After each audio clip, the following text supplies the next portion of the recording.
¿Qué está pasando en el maratón para que de repente se corra tan rápido? ¿Cómo es posible que en una sola mañana aparezcan tiempos que parecen imposibles? ¿Y por qué tantos atletas, de tantos países, rompieron sus propios límites justo aquí? Lo que se vio en Valencia no encaja con lo normal. No encaja con la lógica. Y muchos expertos ya se preguntan si acabamos de entrar en una nueva era del maratón. Hoy vas a entender por qué esta carrera ha dejado a medio mundo en shock. Y sobre todo, ¿qué significa esto para el futuro del maratón? Valencia no es un maratón más.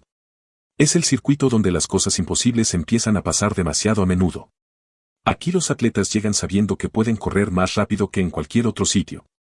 El clima casi perfecto, el recorrido plano, las liebres de nivel mundial y la organización milimétrica ya son conocidos.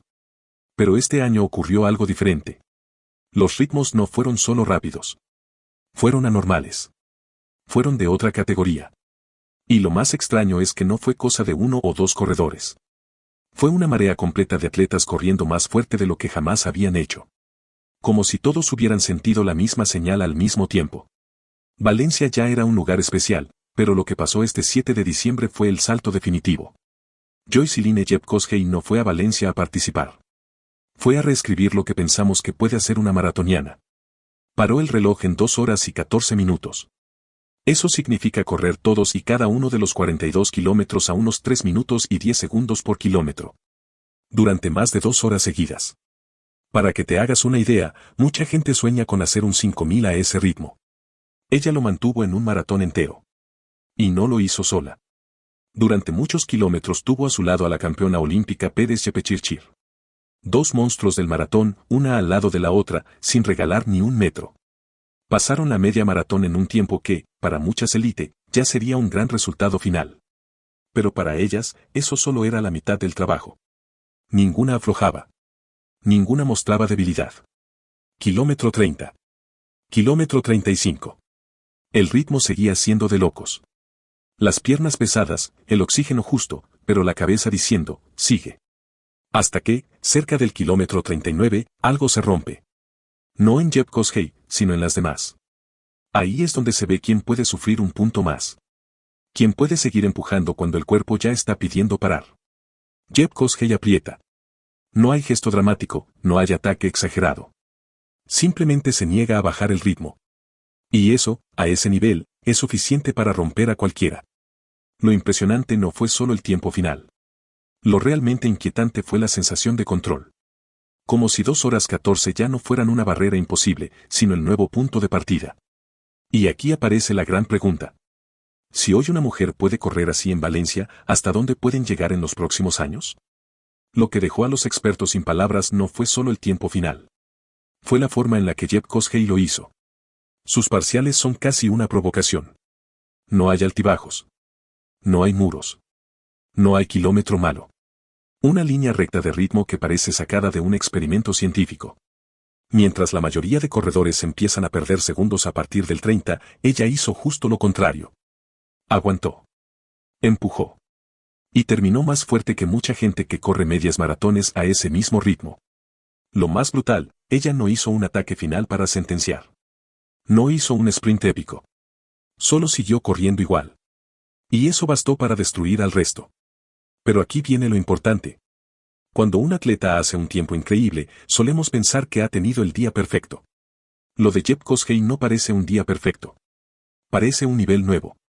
Una etapa diferente del maratón femenino. Si un atleta puede hacer 2 horas 14 con esta sensación de control, el techo ya no está donde pensábamos.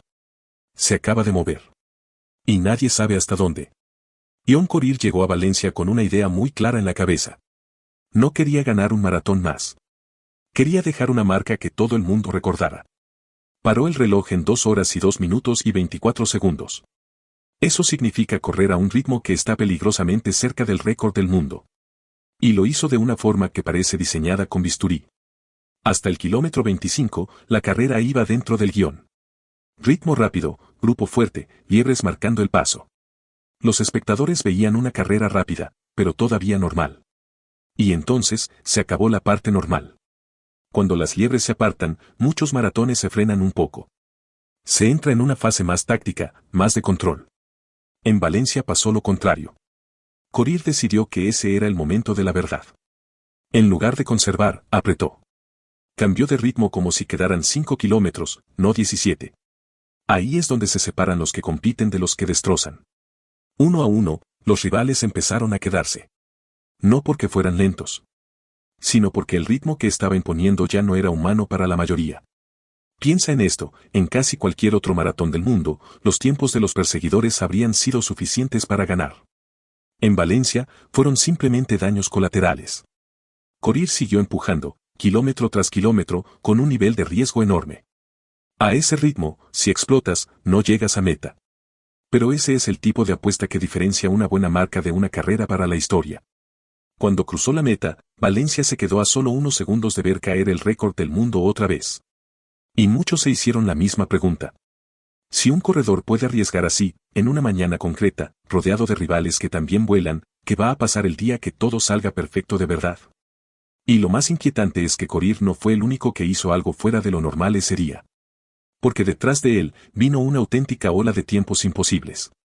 Y una explosión de récords nacionales que nadie esperaba. Lo que realmente convirtió esta edición en algo histórico no fueron solo los ganadores. Fue lo que hizo todo lo demás del pelotón de élite. En una sola mañana, se rompieron marcas nacionales de países que llevan años invirtiendo en el maratón: Alemania, Noruega, Japón. Atletas que ya eran rápidos, pero que de repente corrieron como si hubieran cambiado de categoría.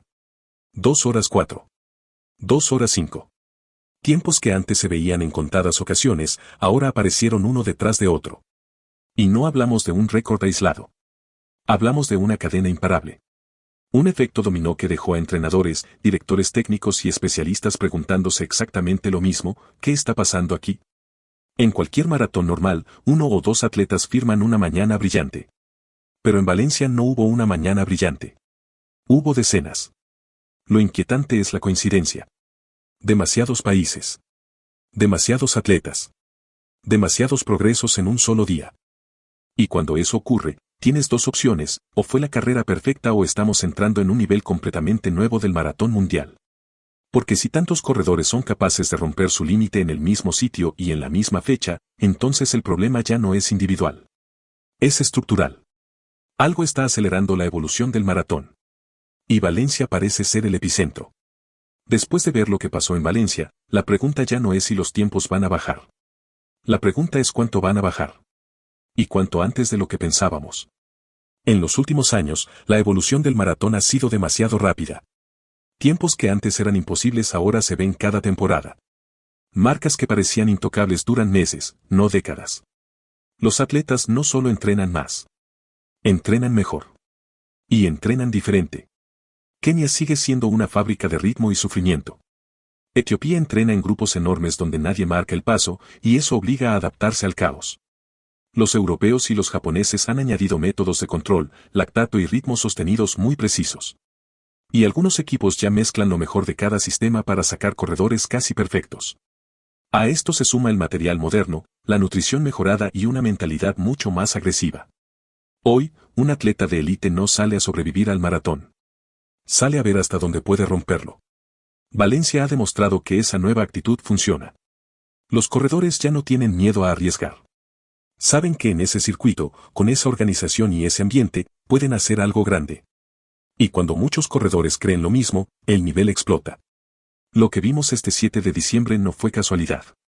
Fue el resultado de una tendencia que lleva tiempo preparando el terreno. Y Valencia la convirtió en realidad. Si este es el punto de partida, el maratón del futuro no se va a parecer al que conocíamos. Va a ser más rápido, más agresivo y mucho más imprevisible. Y lo visto este año es solo el principio. Lo que pasó en Valencia no se va a quedar en Valencia. Es un aviso de lo que viene en el próximo año. Las grandes ciudades ya están tomando nota. Londres, Berlín, Chicago, todas saben que el nivel está subiendo más rápido de lo que nadie imaginaba. Y eso significa una cosa: las próximas carreras van a ser más agresivas desde el primer kilómetro. Los atletas ya no salen a esperar. Salen a golpear. Salen a romper. Salen a poner a prueba un ritmo que hace solo 5 años habría sido considerado una locura. Y hay algo más. Los corredores que hicieron marcas gigantes en Valencia no han tocado techo. Muchos de ellos acaban de descubrir que pueden correr más rápido de lo que creían. Eso cambia su confianza. Y cuando un corredor cree que puede hacer algo extraordinario, suele hacerlo. Por eso, el próximo año podríamos ver debuts ridículos con tiempos que antes tardaban años en conseguir.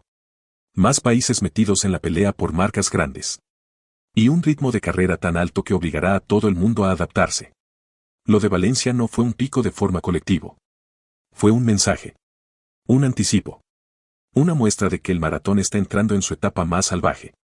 Si 2 horas 14 y 2 horas 2 ya parecen tiempos razonables, imagina lo que puede ocurrir cuando llegue la próxima generación de atletas formados con estos nuevos métodos. El maratón que viene no será solo más rápido. Será más valiente, más duro y mucho más espectacular. Lo que vimos en Valencia no fue un simple maratón. Fue una demostración brutal de hacia dónde se mueve este deporte. 2 tiempos que rozan lo imposible. Una oleada de marcas personales y récords nacionales. Y una sensación clara, el maratón ya no avanza por pasos pequeños, está saltando en bloques gigantes. Este 7 de diciembre dejó algo muy claro. Los límites que dábamos por seguros ya no existen. Las barreras que parecían inamovibles están empezando a caer. Y lo más emocionante es que todo esto no ha hecho más que empezar. Si quieres entender cómo hemos llegado hasta aquí, y por qué el nivel está explotando tan rápido, tienes que ver el análisis que hice de los 10 corredores que están cambiando la historia del maratón. Te lo dejo aquí. Dale al video y descubre lo que viene después de Valencia. Porque si esto te ha sorprendido, aún no has visto nada.